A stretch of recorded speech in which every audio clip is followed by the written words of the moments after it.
Hello everybody and welcome back to another trip report. My name is Hugo and today I'm here at Sydney Kingsford Smith International Airport. Today we're going to be taking a flight on one of Jetstar's A320ceos, but not just anyone. I think we're going to be flying on the Jaffa jet, I think it's called. It's got probably many names, but the very orange one anyway, from here in Sydney down to Melbourne. I haven't done so well with my recent Jetstar flights, so let's hope today's one's better. So come along and let's find out. Also, I think there are a few things that are a bit different about flying Jetstar in 2025 compared to 2024, so I'm interested to see what those things are too.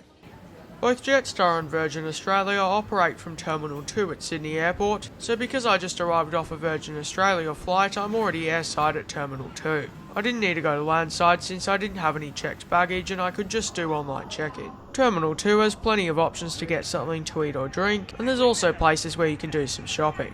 I was more interested in Planespotting.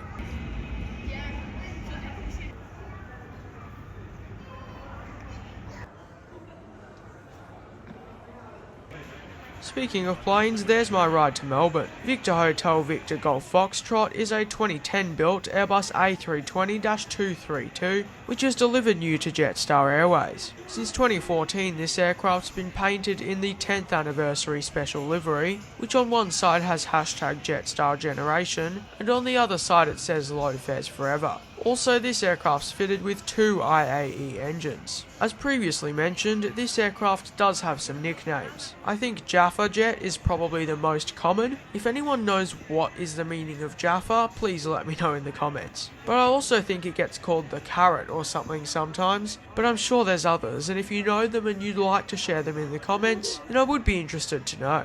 This aircraft definitely stands out a lot compared to the other Jetstar planes, or basically any plane at this airport for that matter. Jetstar recently got its first A320neo, and around the same time introduced new uniforms, which it was cool to see around the airport and on the plane. With the A320neo, when I booked it, this flight was meant to be on the A320neo, which is why I picked this flight. But it was changed to a Dash 200, which at the time I think all of them were changed to that, other than A320neo flights on the day that you were trying to book. So I don't know what's going on there. It seems like the schedule's quite unreliable. There was already a long line for boarding not long after boarding time and before we'd even started boarding. Anyway, boarding started just a little bit late. We are now ready to commence boarding of your service through to Melbourne Time Room from here at Gate Lounge 54.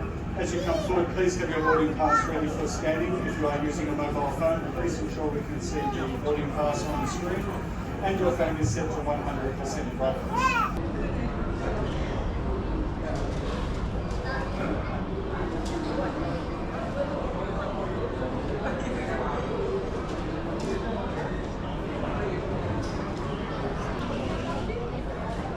Right, ready to go? Did you get your physical one, yeah? Yeah, thank you. Perfect. That's all right, head on. Straight down the stairs. Okay, thank you.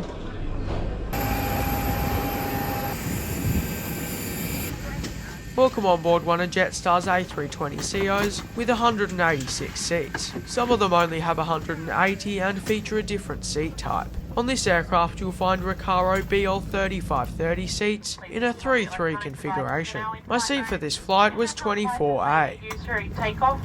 All of the larger devices such as laptops must be switched off and stored away. Once again, welcome on board. Now let's take a quick look at the seat features. Legroom felt like it. I think it is somewhere between 28 and 29 inches, so not very good. There's a standard seat back pocket for your personal items. As you can see here, one of the new things about flying Jetstar in 2025 is that I believe on most of their A320 family aircraft they now have streaming entertainment. There's a pretty standard tray table which can be moved back and forth, and up here there's a literature compartment. There's 2 co-hooks for each seat, but there is no proper headrest. Having crew armed doors. It's now time for pushback, about 6 minutes late.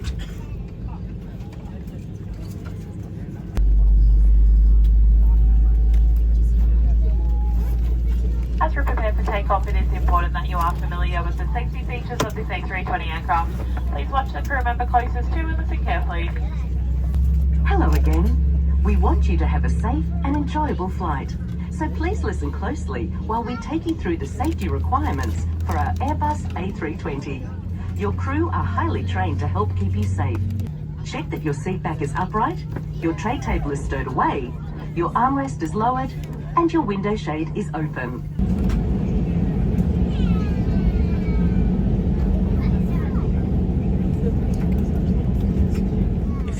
this video so far and you'd like to see more videos like this, please consider liking and subscribing, as it would help me and the channel out so much, because it would tell the YouTube algorithm that you liked this video, helping it to show this video to more people. But if you don't want to, that's completely okay. It's now time for takeoff on runway 16 right.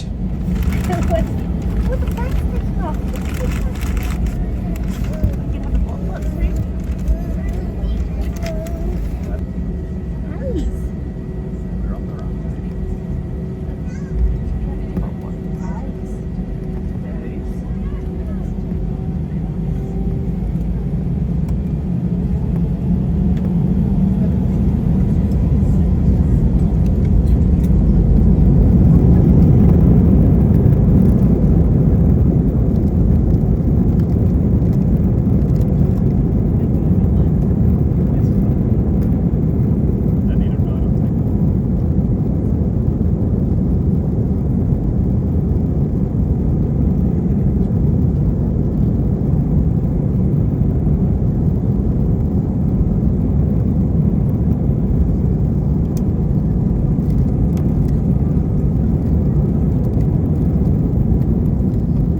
The bar on board menu, which looked the same as it was on my last few Jetstar flights. So recommend keeping your seatbelt fastened when seated in case of any unexpected turbulence. Just a moment, we'll be coming through the cabins to begin our service, starting at pre-purchase meals, followed by our in-flight menu service from Sydney to Melbourne. Just passing 20,000 feet now, climbing to our cruise level of 34,000 feet, smooth flying conditions and no weather for the flight down to Melbourne. Flight time is 1 hour and 12 minutes at this stage, air traffic control permitting. We should have you disembarking the aircraft on time. It's been switched off, you are free to move about the cabin. We do ask that while you are seated that you keep your seatbelt securely fastened. We just try to understand you, so then please sit back, relax and enjoy the service.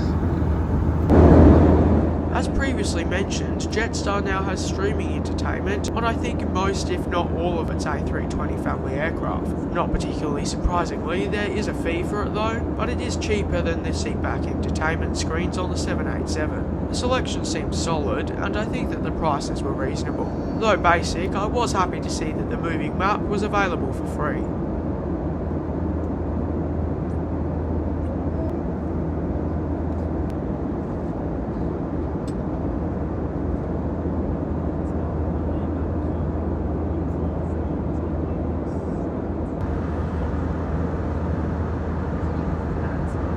I didn't buy anything from the buy on board menu today, but I did get some free water. By the way, the recline was fine for a low-cost carrier on a short flight, but not great. Please ensure your baggage and all personal belongings, including laptops, are safely stowed.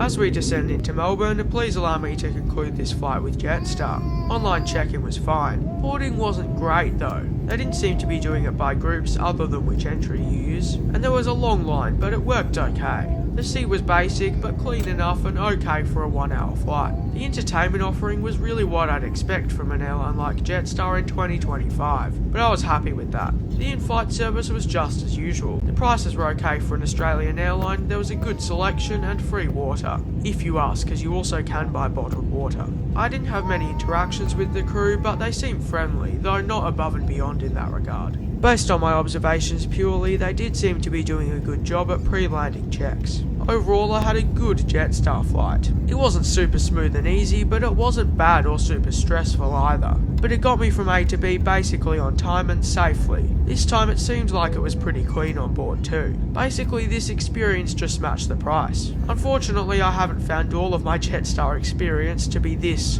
good. If they could maybe do something about boarding and more consistently be like this, then they'd be a good cheap option. But unfortunately that doesn't seem to be the case just yet. We'll soon pull into the gate about a minute or two behind schedule, but for now please enjoy the rest of the approach and landing on Melbourne International Airport's runway 16.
Melbourne, the local time is 2:05 in the afternoon. Jetstar would like to acknowledge the traditional custodians of this land and would also like to pay our respects to elders past and present.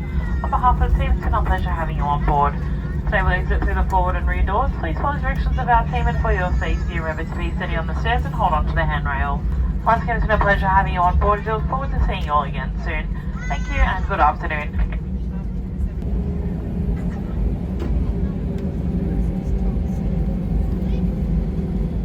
I'd like to take this time to thank you all so much for watching today's video. I'd also like to thank all of my incredible Patreons for helping to make these videos possible. Their support is truly so much appreciated, and I couldn't do what I do without them, so thank you so much to them.